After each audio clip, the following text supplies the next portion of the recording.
Hello student, welcome my YouTube channel study with Rahul sir. कल हम लोगों ने एपी का 5.3 का 14 नंबर क्वेश्चन तक सॉल्व किया था।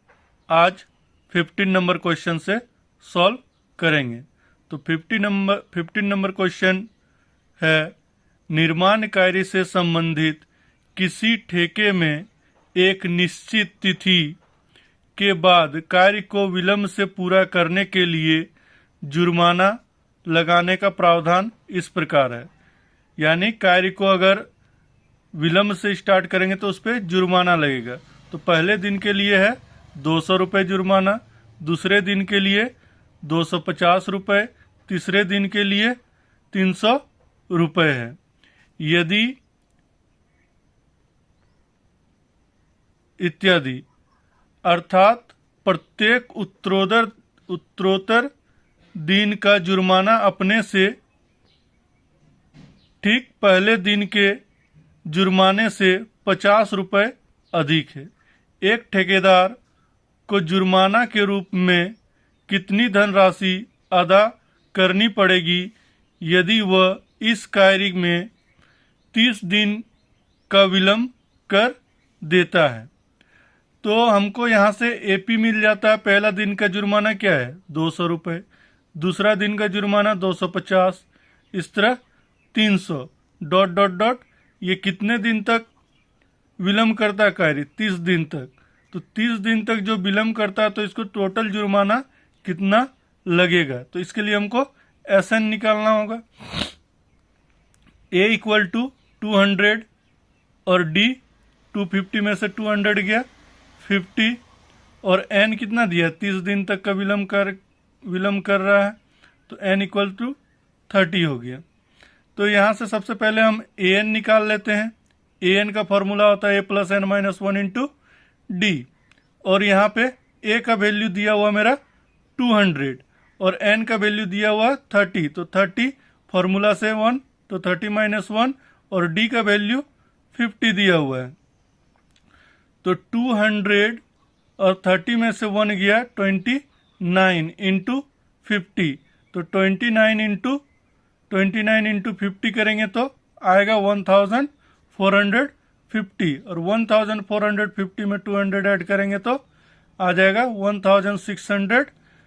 ये मेरा ए एन निकल गया। ए एन निकाले ताकि आगे फॉर्मूला पुट करने में सुविधा हो। अब एस एन निकालते हैं क्योंकि टोटल जुर्माना कितना लग रहा है वो निकालना हम लोग को। तो S N equal to N by 2 A plus A N होता है फॉर्मूला। अब यहाँ पे एन का वैल्यू 30 दिया हुआ है तो 30 बाई 2, ए का वैल्यू 200 और ए एन का वैल्यू अभी हम लोग निकाले 1650 पुट कर दिए।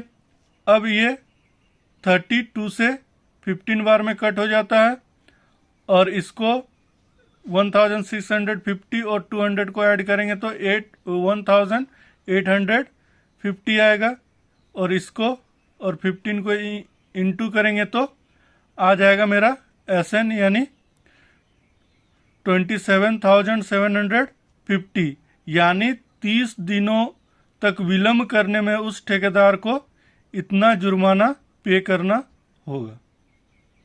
अब क्वेश्चन नंबर 16 देखते हैं।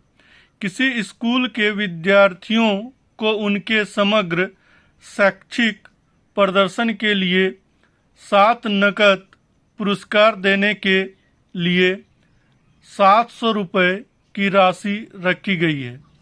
यदि प्रत्येक पुरस्कार अपने से ठीक पहले पुरस्कार से 20 रुपये कम है तो प्रत्येक पुरस्कार का मान ज्ञात कीजिए। यानी टोटल राशि दिया हुआ है 700, उसी में से 7 जन को नगद पुरस्कार देना है। और यहाँ ये भी बता दिया गया है कि 2 पुरस्कारों के बीच का गैप कितना है? 20 रुपये। तो 20 रुपये कम है, ठीक है। तो एस एन टोटल योग कितना हो गया? 700। एन कितना? 7 पुरस्कार टोटल दे रहा है यानी एन इक्वल टू 7 और डी इक्वल टू -20 हो क्योंकि 20 रुपये कम है। पहले पुरस्कार से दूसरा पुरस्कार कितना कम है? 20 रुपये। तो -20 हो जाएगा। अब हम लोग एस एन का फॉर्मूला लगाते हैं। S N equal to N by 2a plus n minus 1 into D. और एस एन दिया हुआ मेरा कितना 700, n दिया हुआ 7 पुट कर दिया 7/2, 2a ये हमको निकालना है। हमको 7 पुरस्कार निकालना, कितना कितना है, 7 पुरस्कार की राशि निकालना है। तो 2a ये ही रहने देते हैं, n का वैल्यू 7 है, पुट कर दिए, d का वैल्यू -20। तो यहाँ से 7/2 है, इक्वल का ये साइड लाएंगे तो पलट जाएगा, यानी 2/7 हो जाए। 7 से 700 को काटेंगे तो 100 बार में कट हो जाएगा। तो 100 इंटू 200 हो गया। और यहाँ पे हम लोग इंटू करते हैं -20 इंटू, यहाँ 6 हो जाएगा, 7 में से 1 गया 6 इंटू -20। तो ये माइनस था और ये प्लस था, तो माइनस आ गया साइन, तो 6 इंटू 20 हो गया।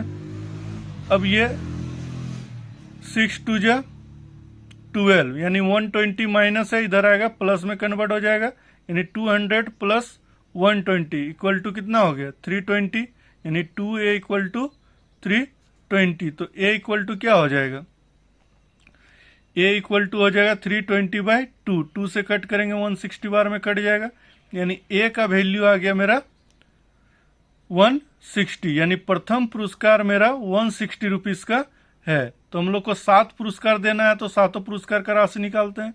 a2 कितना हो जाए, a प्लस डी, यानी 160 और d का वैल्यू -20 है, तो प्लस माइनस माइनस हो गया, 160 में से 20 गया 140, यानी सेकंड पुरस्कार मेरा कितना है, का राशि कितना है 140 रुपीज।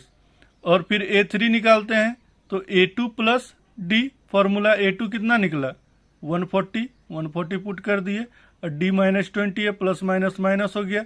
अब 140 में से 20 गया तो 120 बचा, यानी थर्ड पुरस्कार का वैल्यू कितना है 120 रुपीज। उसी तरह a4 निकालते हैं, a3 प्लस d, a3 का वैल्यू आया 120 और d का वैल्यू -20, प्लस माइनस माइनस हो गया, 120 में से 20 गया 100, यानी चतुर्थ पुरस्कार की राशि कितनी है 100 रुपीज। उसी तरह फिफ्थ पुरस्कार का राशि कितना हो जाएगा, a4 प्लस डी, a4 आया था 100 में से -20 प्लस माइनस माइनस हो गया, 100 में से 20 गया 80, यानी फिफ्थ पुरस्कार का राशि कितना हो जाएगा 80 रुपीज।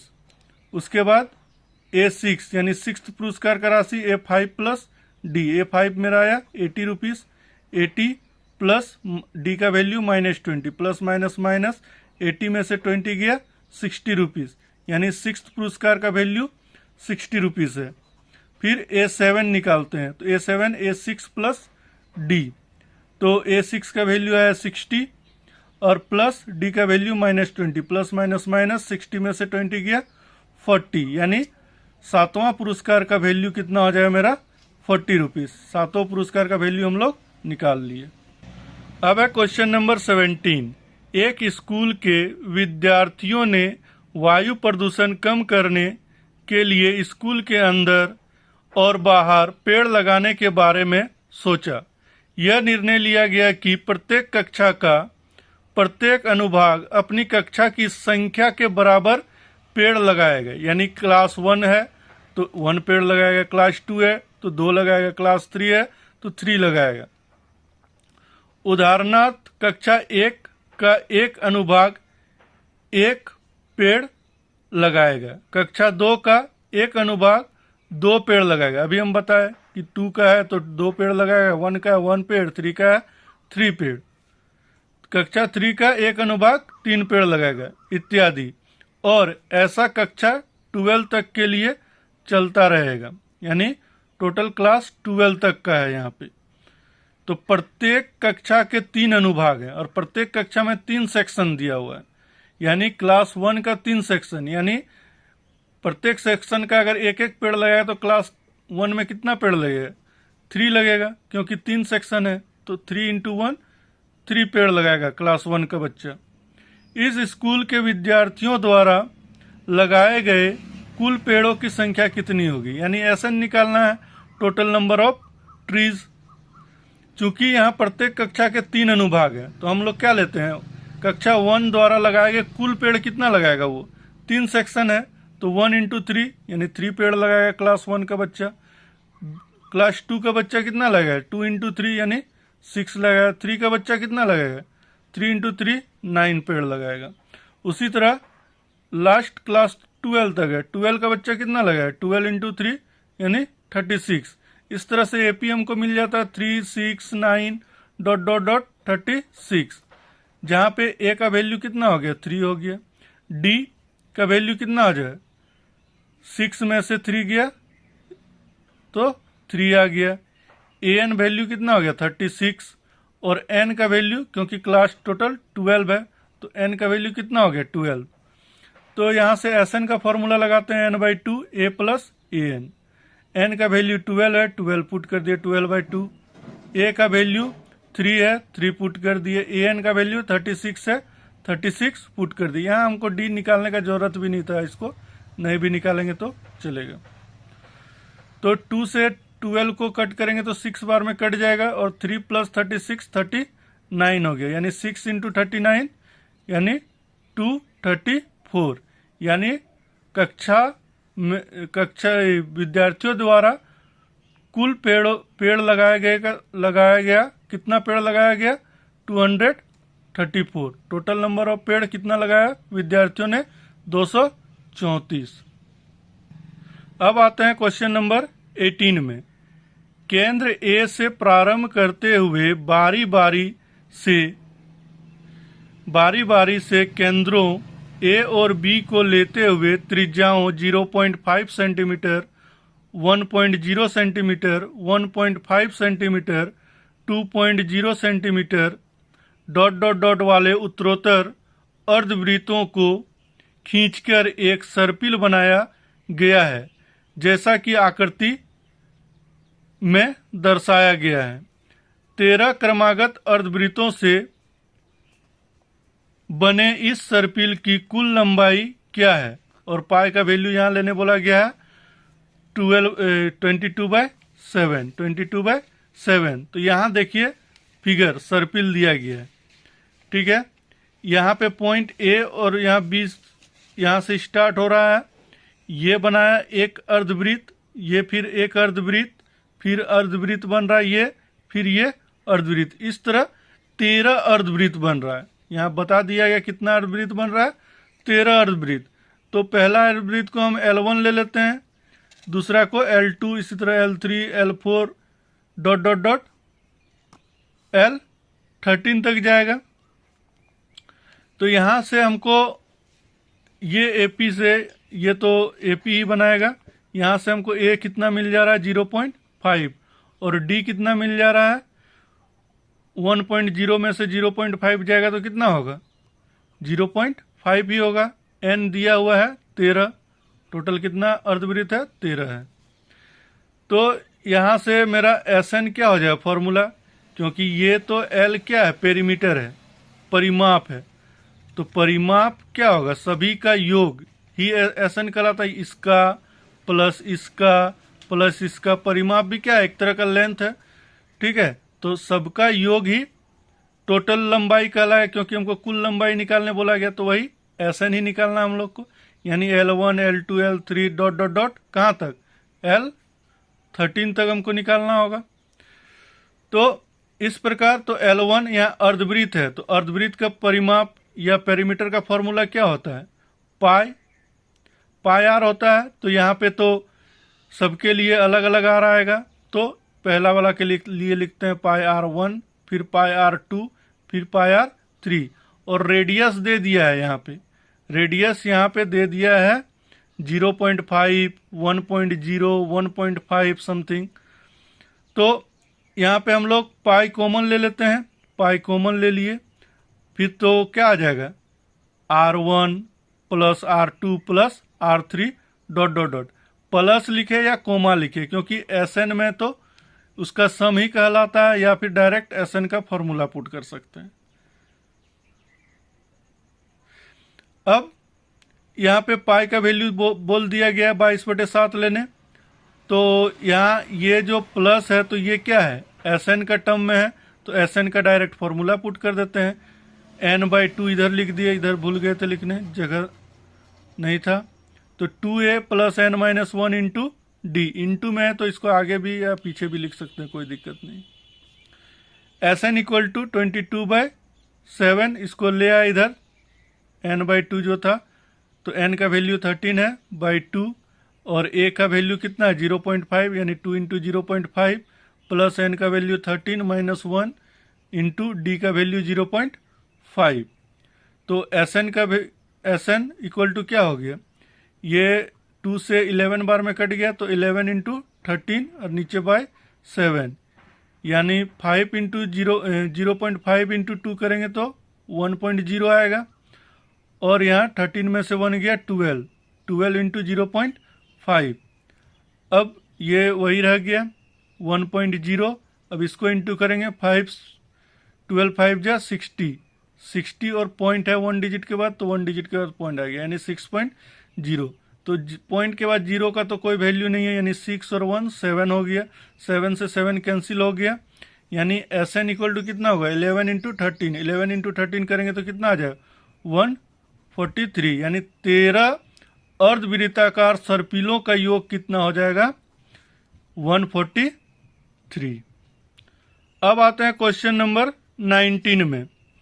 इस पे पूछा जा रहा है 200 लट्ठों यानी लॉक्स, लकड़ी का टुकड़ा को ढेरी के रूप में इस प्रकार रखा जाता है, सबसे नीचे वाली पंक्ति में 20 लट्ठे हैं, उससे अगली पंक्ति में 19 लट्ठे हैं, उससे अगली पंक्ति में 18 लट्ठे इत्यादि। ये 200 लट्ठे कितनी पंक्तियों में रखे गए हैं तथा सबसे ऊपरी पंक्ति में कितने लट्ठे हैं। पूछा जा रहा है 200 लट्ठे, यानी टोटल नंबर ऑफ लट्ठों की संख्या यानी लॉक्स की संख्या कितना दे दिया गया है 200, यानी Sn दे दिया गया है, तो कितनी पंक्ति में रख सकते हैं, यानी n निकालना है, कितना इसका पंक्ति हम लोग बना सकते हैं, तथा सबसे ऊपरी पंक्ति में कितने लट्ठे हैं। तो स्टार्टिंग हम लोग कर रहे हैं नीचे से, तो a हो गया नीचे वाला, तो ऊपर वाले में जाएंगे तो क्या होगा, वो लास्ट टर्म होगा, यानी an हमको निकालना है, यानी इस पे दो चीज निकालना है, n और an हमको निकालना है। देखिए फिगर इस टाइप का है, सबसे पहला पंक्ति में यहाँ 20 लट्ठा है, फिर 19 है, फिर 18 है, तो Sn इक्वल टू कितना हो गया 200। a मेरा दिया हुआ है कितना, पहला पंक्ति में कितना है 20 लट्ठा है तो 20 हो गया, d हो गया a2 माइनस a1, यानी 19 में से 20 गया, 19 में से 20 गया तो कितना हो गया -1, मेरा d निकल गया। अब यहाँ पे हम लोग Sn का फॉर्मूला पुट करते हैं, n/2 2a plus n minus 1 into D. Sn का वैल्यू 200 दिया हुआ है, n नहीं पता है, निकालना है 2 इंटू 20, a का वैल्यू 20 है, n रहने देते हैं नहीं मालूम है, और d का वैल्यू -1। अब 2 को इधर ले आते हैं तो 200 इंटू 2 हो गया, n यही है, 20 इंटू 2 40 हो गया, n -1, -1 से n को इंटू किया तो -1 आ गया, -1 इंटू -1 प्लस 1 हो गया। अब यहाँ 200 इंटू 2 400 हो गया, n को 40 से इंटू करेंगे, सॉरी n इंटू n, ये माइनस था, -n स्क्वायर, और 40 प्लस 1 41 इंटू n 41n। अब इसको इस साइड ले आते हैं दोनों को, तो n स्क्वायर माइनस में इधर आएगा तो प्लस में कन्वर्ट हो जाएगा, 41 प्लस में है इधर आएगा तो 41n माइनस में हो जाएगा, और 400 तो इधर था ही, तो प्लस 400 इक्वल टू 0। ये देखिए यहाँ पे एक द्विघात समीकरण आ गया, क्वाड्रिक इक्वेशन आ गया, तो इसको हम मिडिल फैक्टर तोड़ के भी बना सकते हैं, या फिर पीछे हम इसका फॉर्मूला भी बता चुके हैं। तो इसको तोड़ेंगे तो कितना में टूटेगा, ये 25 -25n और -16n में टूटेगा। अब इन दोनों में कॉमन क्या आएगा, n स्क्वायर -25n में दोनों में n है तो n कॉमन आ जाएगा, यहाँ से n स्क्वायर में से n कॉमन ले लिए तो n बचा, और 25n में से n कॉमन ले लिए तो -25 बचा। अब इन दोनों में से कॉमन क्या है, दोनों में से 16 कॉमन है, और माइनस हम कॉमन लेते हैं क्योंकि यहाँ सेम लाना है हमको, तो यहाँ पे प्लस है तो माइनस कॉमन लेंगे तब ये माइनस में कन्वर्ट होगा। तो -16 कॉमन लिए तो ये माइनस माइनस क्या हो गया प्लस, और 16 कॉमन ले लिए तो क्या बच गया n बच गया, और ये प्लस माइनस क्या हो गया माइनस, और 16 400 में कॉमन लिए तो 25 बच गया इक्वल टू 0। तो इस पे हम लोग क्या करते हैं, एक बार बाहर वाला को लेते हैं, एक बार अंदर वाला को लेते हैं, क्योंकि अंदर वाला दोनों सेम है, कोई भी ले सकते हैं।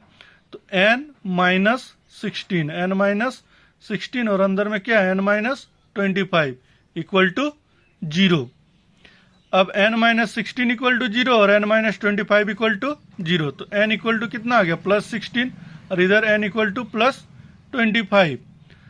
तो यहाँ n का 2 वैल्यू आ रहा है, तो दोनों वैल्यू तो पॉसिबल नहीं है, दोनों में से एक ही पॉसिबल होगा। तो इसको हम देख लेते हैं कौन सा पॉसिबल है कौन सा पॉसिबल नहीं है। तो A16 n का वैल्यू 16 है, यानी A16 निकाल के देखते हैं हम। तो A16 का फॉर्मूला क्या होता है, A + 15D। A का वैल्यू 20 है, 15, D का वैल्यू -1। तो 20 15 माइनस 15 इंटू -1 -15, 20 में से 15 गया तो 5 आया, तो ये तो सही लग रहा है। अब A25 निकाल के देखते हैं। A25 equal to A + 24D होता है। A का वैल्यू 20, 24 इंटू -1 तो -24, 20 में से -24 गया तो -4 बचा। यहाँ पे मेरा an आ गया कितना, A25 आ गया -4। तो -4 यहाँ पॉसिबल है नहीं, क्यों, क्योंकि यहाँ लट्ठों का संख्या बोला जा रहा है, तो माइनस में तो वो हो नहीं सकता है लट्ठों की संख्या, तो ये पॉसिबल नहीं है। तो मेरा क्या हो जाएगा, n का वैल्यू 16 हो जाएगा, ना कि 25। ये पॉसिबल नहीं है, तो इसको लेंगे n का वैल्यू। अब हम लोग को क्या निकालने बोला गया है, an निकालने बोला गया है। तो an पुट कर देते हैं formula, an equal to A + n-1 into D होता है। a का वैल्यू 20 है, n का वैल्यू 16 अभी निकला, 16 -1 और d का वैल्यू -1।